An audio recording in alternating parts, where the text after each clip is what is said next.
नमस्कार, मी डॉक्टर सुप्रिया सराटे आपल्या सर्वांचे माझ्या यूट्यूब चॅनलमध्ये स्वागत करते। मित्रांनो, पौष महिन्यातील पौर्णिमा म्हणजे शाकंभरी पौर्णिमा। या दिवशी शाकंभरी देवीची पूजा केली जाते। शाकंभरी पौर्णिमा ही नवरात्रीच्या शेवटच्या दिवशी साजरी केली जाते। दक्षिण भारतात शाकंभरी देवीला बनशंकरी देवी असे म्हणले जाते। शाकंभरी हे माता पार्वतीचेच रूप आहे। पौष महिन्याच्या पौर्णिमेला शाकंभरी देवी अवतार दिवस जयंती रूपात साजरी केली जाते। हिंदू पंचांगानुसार शाकंभरी नवरात्री अष्टमी तिथीपासून सुरू होते व पौष महिन्याच्या पौर्णिमेला समाप्त होते। याला 8 दिवस साजरे केले जाते। मित्रांनो, देवी शाकंभरी हा भगवती देवीचाच अवतार आहे। हिंदू पौराणिक कथानुसार सर्व शाकाहारी खाद्य शाकंभरी देवीचा पवित्र प्रसाद म्हणून मानला जातो। आपल्याला जर घरामध्ये सुख समृद्धी धनधान्याने युक्त भरलेले घर ठेवायचे असेल तर शाकंभरी पौर्णिमेच्या दिवशी देवी शाकंभरीची पूजा उपासना केलीच पाहिजे। मित्रांनो, या व्हिडिओमध्ये मी आपल्याला शाकंभरी देवीला प्रसन्न करण्यासाठी काही खास मंत्र दिले आहेत। आपण नक्की शाकंभरी पौर्णिमेच्या दिवशी ते म्हणावे, आपल्याला नक्की चांगले अनुभव येतील। मित्रांनो, श्रद्धापूर्वक विश्वासाने आपण शाकंभरी देवीची उपासना करावी, तिचे मंत्र जपावे। चला तर मग सुरुवात करूया। शाकंभरी बीज मंत्र। ओम क्लीं सौं शाकंभरी देवे नमो नमः।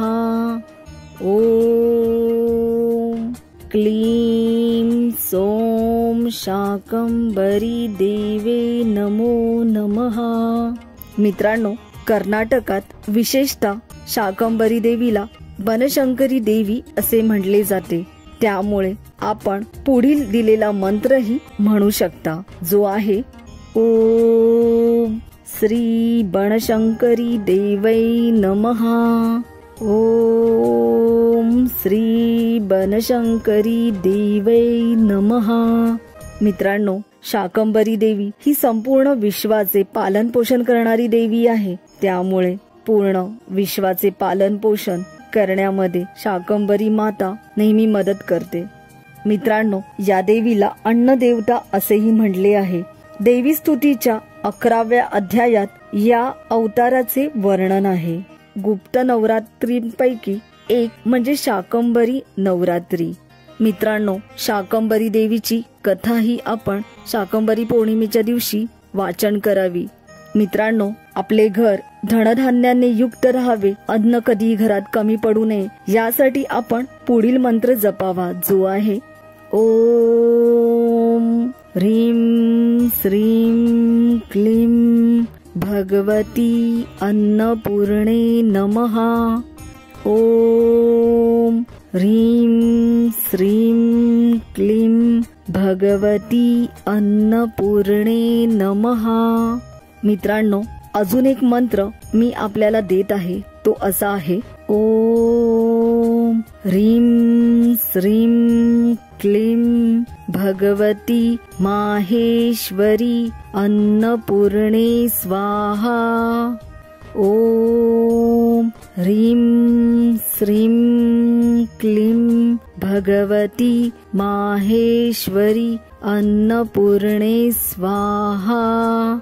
मित्रांनो, तिसरा अजून एक मंत्र मी आपणास देत आहे, ज्यामुळे आपले घर सुख समृद्धी धनधान्याने युक्त राहील, घरात कधीही कमी पडणार नाही। जो मंत्र आहे ओम सर्व बाधा विनिर्मुक्तो धनधान्यः सुतावितः मनुष्यो मत्प्रसादेन भविष्यति न संशया। ओम सर्व बाधा विनिर्मुक्तो धनधान्यः सुतावितः मनुष्यो मत्प्रसादेन भविष्यति न संशया।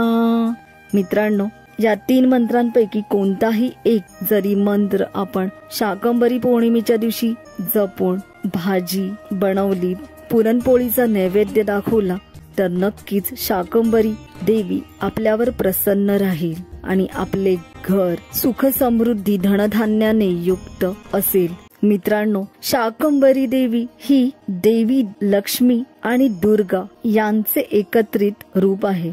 मित्रांनो, शाकंभरी पौर्णिमेच्या दिवशी आपण लक्ष्मीकारक उपायही करू शकता।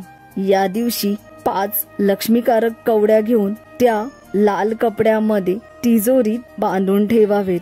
त्यावर लक्ष्मी गायत्री मंत्राचा जप करावा। मित्रांनो, या दिवशी लक्ष्मी मातेला प्रसन्न करण्यासाठी आपण महालक्ष्मी मंत्र जपावा। मित्रांनो, शाकंभरी देवीला शताक्षी देवी, बनशंकरी देवी अशी ही नावे आहेत। पालन पोषण करणारी देवता म्हणजे शाकंभरी देवी। या दिवशी अनेक ठिकाणी देवीच्या जत्राही असतात। मित्रांनो, या दिवशी आपल्या कुलदेवीचे आशीर्वाद प्राप्त करण्यासाठीही आपण देवीला पुरणपोळीचा नैवेद्य दाखवावा, देवीला कुंकुमार्जन करावे, देवीला लाल फूल अर्पण करावे, सुवासिनी स्त्रीला आपण अन्नदान वस्त्रदान करावे। मित्रांनो, या दिवशी आपण देवी स्तुती किंवा दुर्गा सप्तशती अध्यायही वाचन करावे। मित्रांनो, शाकंभरी पौर्णिमेच्या दिवशी आपण लक्ष्मी देवीला प्रसन्न करण्यासाठी लक्ष्मी गायत्री मंत्र जपावा, जो आहे ओम श्री महालक्ष्मी च विद्महे विष्णुपत्नी च धीमहि तन्नो लक्ष्मी प्रचोदयात्। मित्रांनो, आपल्याला आमचा व्हिडिओ आवडला असेल तर नक्की लाईक करा, शेअर करा आणि चॅनलला नवीन असाल तर सबस्क्राईब करायला विसरू नका। मित्रांनो, शाकंभरी देवी आपल्या आयुष्यात सुख समृद्धी ऐश्वर्य नक्की घेऊन येईल अशी शुभेच्छा आम्ही व्यक्त करत आहोत। मित्रांनो, वास्तुदीप परिवाराकडून आपल्या सर्वांना शाकंभरी पौर्णिमेच्या हार्दिक शुभेच्छा। आपले अनुभव आम्हाला नक्की कळवा। धन्यवाद।